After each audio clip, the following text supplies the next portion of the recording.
मुस्लिम league नून आज़ादी मार्च में भरपूर शिरकत करेगी। 31 अक्टूबर को इस्लामाबाद में पाकिस्तान जिंदाबाद कहेगी। शहबाज शरीफ का मौलाना फजल रहमान से मुलाकात के बाद ऐलान। अपोजिशन लीडर ने कहा कि अगला लाहे अमल 31 अक्टूबर को तय करेंगे। शहबाज शरीफ का हुकूमत के इस्तीफे और नए इंतखाबात का मुतालबा। कहा सिलेक्टेड हुकूमत और सिलेक्टेड वज़ीर आज़म है। इदारों ने पीटीआई की भरपूर सपोर्ट की। इमरान खान अपनी नाकामी का बोझ इदारों पर डालना चाहता है।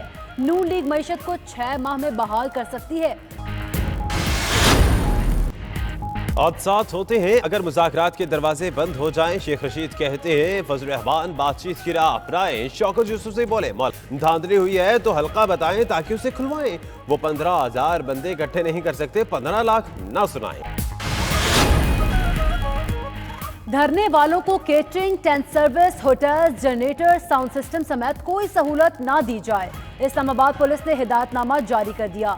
मरासिम में कहा कि ऐसी किसी भी सरगर्मी पर सख्त कार्रवाई की जाएगी। इस्लामाबाद की दाखिली रास्तों पर मुजाहिरीन को रोकने की हिकमत अमली भी तैयार। उधर जिला इंतजामिया आज़ादी मार्च की इजाजत देने से मुतालिक फैसला न कर सकी। हुकूमत ने JUI से मुज़ाकरात के लिए परवेज खटक की सरबराही में 7 रुकनी कमेटी बना दी। सादिक संजरानी, असद कैसर, शफकत महमूद, नूरुल हक कादरी, परवेज इलाही और असद उमर रुकन नामजद। उधर वज़ीर आज़म से जय्यत उलमा कराम और मशाइख के वफ्द की मुलाकात। मदरसा इस्लाहात और आज़ादी मार्च पर बातचीत। वज़ीर आज़म से फिरदौस आशिक की भी मुलाकात। आज़ादी मार्च पर मुशावरत। मौलाना फजल रहमान की चौधरी शुजात और परवेज इलाही से अहम मुलाकात। आज़ादी मार्च समेत सियासी उमूर पर तबादला ख्याल। अमीर JUI ने मुस्लिम लीग काफ की क़यादत से साथ देने की अपील की। चौधरी बरादरान ने फजल रहमान का मौक़िफ़ तफसील से सुना। आज़ादी मार्च के हवाले से अपना मौक़िफ़ और हुकूमत के खदशात बयान किए।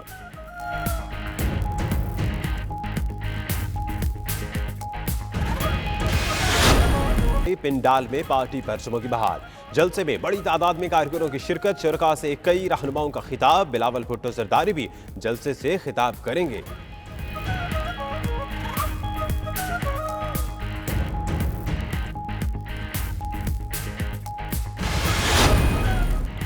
खराब कारकर्दगी सरफराज को ले डूबी। टेस्ट और T20 की क़यादत हाथ से गई।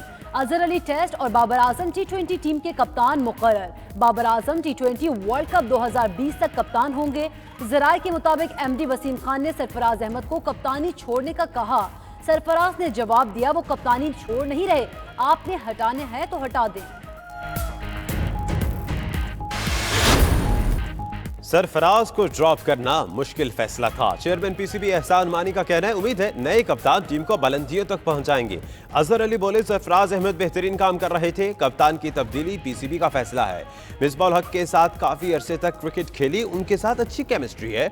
उधर शोएब अख्तर का कहना है वो 2 साल से सरफराज से कह रहे थे कि अपने मामलात दुरुस्त कर लें।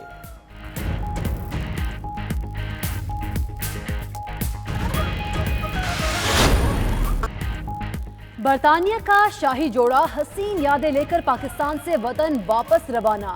शहजादा विलियम और केट मिडल्टन ने आज मार्गला हिल्स और आर्मी खैरान सेंटर का दौरा किया। शाही जोड़े ने दौरे में सदर और वज़ीर आज़म से मुलाकातें की। Girls college, Chitral, Pakistan monument, Badshahi Masjid, Shaukat आलम अस्पताल, SOS विलेज का दौरा भी किया। हुकूमत ने साबिक हुकूमत का दस्तखत शुदा मुआहदा मनसूख कर दिया। पाकिस्तान गैस पोर्ट कंसोर्शियम का LNG टर्मिनल मुआहदा मनसूख किया। Pakistan gas port $15 million performance guarantee फराहम करने में नाकाम। वजारत तवानाई की LNG टर्मिनल का कंट्रोल संभालने की तैयारी।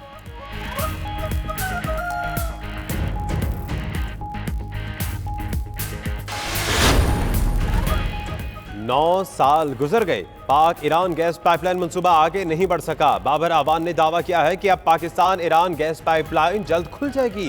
कारके कंपनी का $1.2 अरब जुर्माना छोड़ने पर मामला तय पा गया। वज़ीर आज़म के हालिया दौरे ईरान में मामला तय पाया।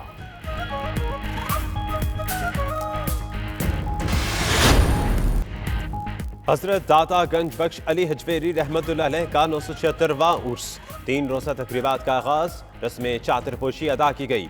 सूबाई वज़रा की शिरकत खानकाए हजरत ख्वाजा गरीब नवाज रहमतुल्लाह अलैह के सजादा नशीन सैयद बिलाल चिश्ती भी मौजूद थे। मुल्क भर से अकीदतमंदों की हाजिरी। मियाँ महमूद रशीद और चेयरमैन नाजीटी न्यूज़ मीडिया ग्रुप मियाँ मोहम्मद हनीफ ने डीजी मजहबी मूर डॉक्टर ताहिर रजा बुखारी की तसनीफ ज़ादुल सालिकीन की रुनुमाई भी की।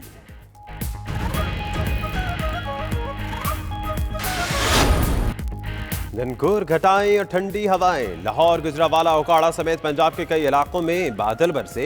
पहाड़ी इलाकों पर भी बदलते मौसम ने जाड़े की आमद की नवीद सुना दी।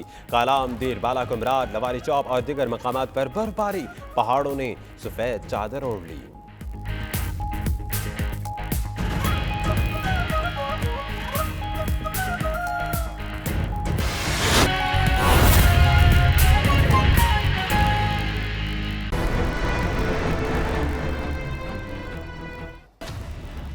बिस्मिल्लाहिर्रहमानिर्रहीम, अस्सलाम वालेकुम। आप देख रहे हैं प्राइम टाइम बुलेटिन। मेरा नाम दानिश हुसैन और मैं हूं आपके साथ सैयदा इकरा बुखारी। हेडलाइंस अपने जाने बुलेटिन का आगाज करेंगे। आज़ादी मार्च के ऐलान से मुल्की सियासत में भौचाल की कैफियत है। हुकूमत एक तरफ मुज़ाकराती टीम का ऐलान कर रही है तो वुज़रा सियासी झड़पें भी मुसलसल जारी रखे हुए हैं। और ताज़ा सियासी झड़प नाजीटी न्यूज़ के प्रोग्राम नाजीटू एडेड में हुई है, जहां JUIF के मौलाना अताउर रहमान और विफाकी वज़ीर अली अमीन गंडापुर ने एक दूसरे पर इल्जामात की बौछार कर दी। अली अमीन गंडापुर ने मौलाना अताउर रहमान को चैलेंज दिया है कि वो अपनी सीट से मुस्ताफी होने को तैयार हैं। मौलाना फजलुर रहमान धरने के ऐलान से दस्तबरदार होकर इलेक्शन में मुकाबला करें। अली अमीन गंडापुर ने मौलाना पर शोहदा की जमीन हड़प करने का इल्जाम आयद किया और मौलाना अताउर रहमान ने चैलेंज किया कि अली अमीन गंडापुर इल्जाम साबित कर दें तो वो सियासत को छोड़ देंगे। मौलाना अताउर रहमान ने कहा, हुकूमत में हिम्मत है तो उन्हें गिरफ्तार करके दिखाए। मौलाना अताउर रहमान ने धमकी दी कि क़यादत को गिरफ्तार किया गया तो पूरा मुल्क जंग का मैदान बन जाएगा। मैं इस्तीफा दे के आपके साथ इलेक्शन लड़ता हूँ। अच्छा। और उस इलेक्शन में आप हर पोलिंग बूथ के ऊपर कैमरे लगा सकते हैं। हम लोग कैमरे लगा के हम इलेक्शन लड़ लेंगे और उससे पता चल जाएगा कि क्या वाकई अवाम तंग है इस हुकूमत से। हम तो पूरा चैलेंज कबूल करने को तैयार हैं। एक अली अमीन साहब क्या है, पूरी हुकूमत इस्तीफा दे और आए मैदान में।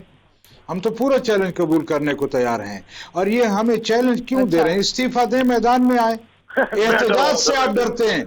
मौलाना साहब, आप मुझे जानते हैं, मैं आपके इलाके का हूं। एहतजाज से आप डरते हैं। आपसे और आप मुझे क्या डरते हैं? ये पूरी आपके दुनिया खौफ जानती को तो मुझे पता है कि जब शहद की बोतल आपसे पकड़ी गई थी और सड़क पर आप भाग रहे थे, वो किसके खौफ से भाग रहे थे? मैदान में हम उतर चुके हैं। 27 तारीख को इंतजार करो, अपना बोरिया बिस्तर बांध के रखो। इनके पार्टी के और लोग हैं अंदर जाने वाले हैं। मौलाना साहब ने खुद एक सरकारी जमीन अपने नाम पे अलॉट कराई हुई है, वो केस भी इन पे खुला हुआ है।